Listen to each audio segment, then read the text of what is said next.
ரியா குட்டியோட வேக்சின் பற்றி ஒரு சில நியூ மாம்ஸ் வந்து ரிப்பீட்டடாக எனக்கு டிஎம் பண்ணிகிட்டே இருந்தாங்க. இப்போ 1.25 வயசில் என்ன இன்ஜெக்ஷன் சொல்லிட்டு ஆக்சுவலாக இது வந்து 1 இயர் 4 மந்த்ஸில் போட்டிருக்க வேண்டியதுங்க.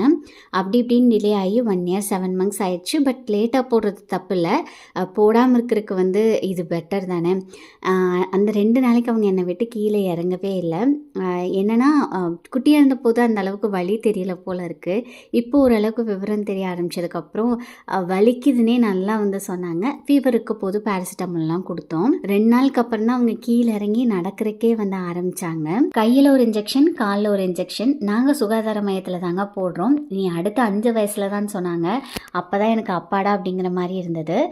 குழந்தைகளுக்கு உடம்பு சரியில்லை அப்படின்னாவே நம்மளுக்குமே டோட்டல் டவுனாக தான் வந்துட்டு இருக்கும். ஸோ குக்கிங்லாம் வந்து கொஞ்சம் ஈஸியாக இருக்க மாதிரி தான் வந்துட்டு பண்ணேன். இன்றைக்கி மே 1 எல்லாருக்கும் லீவுன்னு சொல்லி ஹாப்பியாக இருப்போம். அதையும் தாண்டி அனைவருக்கும் உழைப்பாளர் தின நல்வாழ்த்துக்கள்.